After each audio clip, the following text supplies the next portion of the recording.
ओम शांति। आज प्यारे बाबा के 27/7/1970 के अव्यक्त महावाक्य, जिसमें बाबा ने कहा कि अव्यक्त बनने के लिए मुख्य शक्तियों की धारणा बहुत आवश्यक है। तो वो कौन सी मुख्य शक्तियाँ हैं जो हमें अव्यक्त अवस्था बनाने के लिए धारण करना बहुत ज़रूरी है। तो बाबा ने कहा कि एक तो सहन शक्ति चाहिए हमें और परखने की भी शक्ति चाहिए। दूसरा, विस्तार को छोटा करने की और फिर छोटे को बड़ा करने की भी शक्ति चाहिए। बाबा ने कहा कि कहाँ विस्तार को कम करना पड़ेगा और कहाँ विस्तार को भी करना पड़ेगा। माने आपके अंदर वो कला आनी चाहिए कि कहाँ पे क्या करना है, वो सब चीज़ों को हमें देखना पड़ेगा। फिर बाबा ने कुछ शक्तियों के नाम लिए कि समेटने की शक्ति भी चाहिए, समाने की भी शक्ति चाहिए और सामना करने की भी शक्ति चाहिए और साथ साथ निर्णय करने की भी शक्ति चाहिए। तो ये सभी शक्तियाँ बच्चों को अपने में धारण करनी है। साथ में बाबा ने आज त्रिमूर्ति रूप में आकर के बच्चों को सौगात दी। तो बाबा ने कहा त्रिमूर्ति की चैन को देख समान गुण धारण भी करने पड़ेंगे। बाबा को देखते हो कि त्रिमूर्ति बाबा है हमारा, तो उसके जो गुण हैं वो भी स्वयं में धारण करो। एक दो के संस्कारों को मिलाकर चलो, ये शक्तियों की चाबी लेकर जाना। ये दोनों बातें, संस्कार मिला नहीं होगा और सर्व शक्तियाँ कायम तभी रहेंगी बच्चे जब रचेता और रचना का यथार्थ ज्ञान आपकी बुद्धि में रहेगा। ये याद की सौगात साथ रखना। साथ में बाबा ने कहा समीप सितारों के कुछ लक्षण भी बाबा ने देखे आज, जो बाबा के समीप हैं। तो बाबा ने कहा समीप रत्नों में पहला तो बाप दादा के जो गुण होंगे या जो कर्तव्य होंगे वो उनके चेहरे चलन से प्रत्यक्ष दिखाई देंगे। बाबा ने कहा जितनी समीपता आएगी उतनी समानता भी हो जाएगी। उनका मुखड़ा बाबा का साक्षात्कार भी कराएगा। जितना आप उदारचित बनेंगे उतना ही बाबा ने कहा सर्व का उद्धार करने के आप निमित्त भी बनेंगे। इसलिए मनसा वाचा कर्मणा में उदारचित बनना होगा, उतना ही आप आकर्षण मूर्त भी बनते जाएंगे। फिर बाबा ने मधुबन की विशेषता पर बात की कि मधुबन एक मधुरता का प्रतीक है और मधुबन में जो बच्चे रहते हैं उनकी बहुत बड़ी रिस्पॉन्सिबिलिटीज़ है कि औरों की सेवा करना। तो जितना बाबा ने कहा आप यहाँ ही रिस्पॉन्सिबिलिटीज़ अदा करेंगे उतना ही आपको वहाँ आपकी प्रजा आपको रिस्पेक्ट करेगी। तो सारा पुरुषार्थ हमें यहीं से करना होगा, क्योंकि जैसा जैसा पुरुषार्थ हमारा यहाँ होता जाएगा वैसे ही हमारी प्रजा भी वहाँ पर हमारा पूर्ण रिस्पेक्ट से हमारा सम्मान करेगी। फिर बाबा ने अभी अव्यक्त वाणी का विस्तार से सार बताया। बाबा ने कहा कि आज बाप दादा किस रूप से देख रहे हैं, एक एक के मुखड़े के अंदर क्या देख रहे हैं, जान सकते हो ना। हर एक कहाँ तक अव्यक्त मूर्त है, आकर्षण मूर्त है और अलौकिक मूर्त है और हर्षित मूर्त बना है। एक एक को देख रहे हैं। चारों ही लक्षण बाबा ने कहा इस मुखड़े से दिखाई पड़ रहे हैं। कौन कौन कहाँ तक बने हैं वह हर एक का मुखड़ा साक्षात्कार कराता है। जैसे दर्पण में स्थूल चेहरा देखते हैं वैसे ही दर्पण में ये लक्षण भी देखते हो। देखने से अपना साक्षात्कार क्या होता है, चारों लक्षण से विशेष कौन सा लक्षण अपने में देखते हो। तो अपने आप को देखने का अभ्यास हरेक को होना चाहिए। अंतिम स्टेज ऐसी होनी है जिसमें हरेक के मुखड़े में ये बाबा ने कहा सर्व लक्षण प्रसिद्ध रूप से दिखाई पड़ेंगे। अभी कोई गुप्त है, कोई प्रत्यक्ष है, कोई गुण विशेष है, कोई उनमें कम है, लेकिन संपूर्ण स्टेज में यही सभी लक्षण समान रूप में और प्रत्यक्ष रूप में दिखाई देंगे, जिससे बाबा ने कहा सभी की नंबरवार प्रत्यक्षता भी होनी है। जितना जितना जिसमें प्रत्यक्ष रूप में गुण आते जाएंगे उतनी उतनी प्रत्यक्षता भी होती जाएगी। आज विशेष किस कार्य के लिए आए हो? पांडव सेना प्रति पांडवों की भट्टी का आरंभ है। अपने में क्या नवीनता लानी है ये मालूम है। विशेष भट्टी में आए हो तो विशेष क्या धारण करेंगे? हर एक ने अपना अपना लक्ष्य सुनाया। टीचर्स बताओ इस पांडव सेना से क्या क्या कराना है। तो ये पहले से ही सुनते ही अपने में सभी पॉइंट्स भरने का प्रत्यक्ष प्रयत्न करेंगे, जो फिर आपको मेहनत नहीं करनी पड़ेगी। आप इन्हों से क्या चाहते हो? बाबा ने टीचर से पूछा कि पांडवों से आप क्या चाहते हो? यह 1 सेकंड में अपने को बदल सकते हैं, मुश्किल तो कुछ भी नहीं हो सकता। और जो निमित्त बने ना, उन्हों को मदद भी बहुत अच्छी मिलती है। पांडव सेना तो कल पहले भी प्रसिद्ध है ना, तो पांडवों के कर्तव्य का यादगार तो प्रसिद्ध ही है। जो कल पहले हुआ है वह सिर्फ अभी रिपीट करना है। अव्यक्त बनने के लिए वह बाबा ने कहा जो भी आए हुए हैं बच्चे बाबा के पास, तो जो भी बच्चे पहुँचे हुए हैं सभी को बाबा याद कर रहे हैं। तो बाबा ने कहा कि लक्ष्य सुनाया, उसको पूर्ण रूप के लिए क्या क्या अपने में धारण करना पड़ेगा। माने जो लक्ष्य सुना है उसे पूर्ण रूप से अपने में धारण करने के लिए क्या क्या धारण करना पड़ेगा अपने में गुण, तो वह 8 सुनाते हैं। तो सर पांडव अपने को क्या कहलाते हो? ऑल माइटी गॉड फादर के बच्चे कहलाते हो। तो अव्यक्त बनने के लिए मुख्य कौन सी शक्तियाँ अपने में धारण करना होगा, तभी जो लक्ष्य रखा ना वह पूर्ण हो जाएगा। तो भट्टी से मुख्य कौन सी शक्तियों को धारण करके जाना है? तो बाबा ने बताया जो बहुत लेकिन मुख्य एक तो सहन करना चाहिए, परखने की शक्ति भी चाहिए, विस्तार को छोटा करने की और फिर छोटे को बड़ा करने की भी शक्ति चाहिए। कहाँ विस्तार को कम करना पड़ता है और कहाँ विस्तार भी करना पड़ता है, समेटने की शक्ति, समाने की शक्ति, सामना करने की शक्ति और निर्णय करने की भी शक्ति चाहिए होती। तो इन सब के साथ साथ सर्व को स्नेह और सहयोगी बनाने की भी, अर्थात सर्व को मिलाने की भी शक्ति चाहिए। तो यह जो सभी शक्तियाँ धारण करनी पड़ेंगी तभी तो सभी लक्षण पूरे हो सकते हैं। हो सकते भी हैं, बाबा ने कहा हो सकते नहीं, लेकिन होना ही है, करके ही जाना है।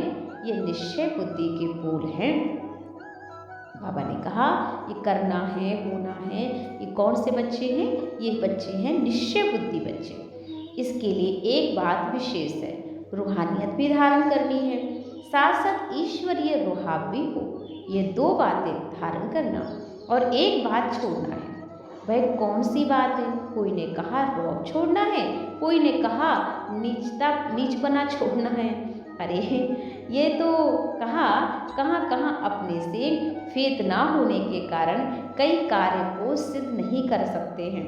ईश्वरीय कहते हैं, इसलिए कहते हैं नीचपना छोड़ना है, रौब को भी छोड़ना है। दूसरा जो भिन्न भिन्न रूप बदलते हैं, कब कैसे कब कैसा, तो ये भिन्न भिन्न रूप जो बाबा ने कहा बदलना छोड़कर एक अव्यक्त अलौकिक रूप भट्टी में धारण करके जाना। अच्छा, तिलक तो लगा ही हुआ है सबको, तो अभी सिर्फ भट्टी की सौगात देनी है, वही सौगात देंगे तिलक का लगा हुआ। ताजधारी भी हो ना, वह ताज देना है। अभी बाबा ने कहा अगर छोटा ताज धारण किया तो भविष्य में भी कमी पड़ जाएगी।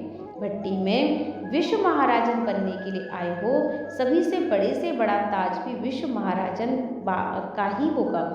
तो उनकी भी फिर क्या क्या जिम्मेवारियां होती हैं, वह भी बाबा ने पाठ पढ़ना होगा। यह भी एक अच्छा समागम है। आपकी टीचर माने चंद्रमणि बड़ी हर्षित हो रही है, क्योंकि देखती है कि हमारे सभी स्टूडेंट विश्व महाराजन बनेंगे। इस ग्रुप का नाम ही मालूम है, एक एक में विशेष गुण है, इसलिए यह विशेष आत्माओं का ग्रुप है। अपने को विशेष आत्मा समझते हो। देखा यह की चैन माने त्रिमूर्ति का की चैन है, सौगात देते हैं। तो इस लक्ष्य को देख ऐसे लक्षण धारण करने हैं, 1-2 के संस्कारों को मिलाना होगा और साथ साथ ये जो चाबी की निशानी दी है, अर्थात जो सर्व शक्तियाँ सुनाई हैं उनकी चाबी लेकर ही जाना। लेकिन ये दोनों बातें कायम तभी रहेंगी जब रचयिता और रचना का यथार्थ ज्ञान बुद्धि में होगा या स्मृति में होगा। इसके लिए ये याद सौगात है आपकी। अपने को सफलता मूर्त समझते हो। सफलता अर्थात संपूर्ण गुण धारण करने वाला।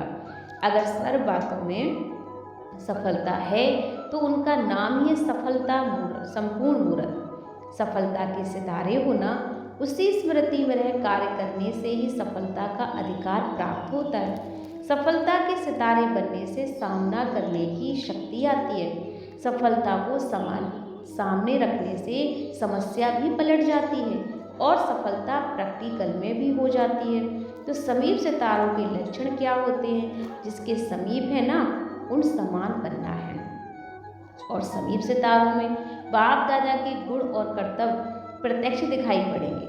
जितनी समीपता उतनी समानता देखेंगे। उनका मुखड़ा बाप दादा के साक्षात्कार कराने का दर्पण होता है। उसको बाप दादा का परिचय देने का प्रयत्न कम करना पड़ेगा, क्योंकि वह स्वयं ही परिचय देने की मूर्त होते हैं। उनको देखते ही बाप दादा का परिचय प्राप्त हो जाता है। सर्विस में ऐसा प्रत्यक्ष सबूत देखेंगे, भल देखेंगे आप लोगों को, लेकिन आकर्षण बाप दादा की तरफ होगी। इसको कहा जाता है सन सोज फादर। स्नेह समीप लाता है। अपने स्नेह के मूर्त को जानते हो, स्नेह कभी गुप्त नहीं रह सकता है। स्नेही के हर कदम से जिससे भी स्नेह है ना, उसकी छाप देखने में आती है। जितना हर्षित मूर्त उतना ही आकर्षण मूर्त, और आकर्षण मूर्त सदैव बने रहे, इसके लिए बाबा ने कहा आकारी रूपधारी बन साकार कर्तव्य में आना होगा।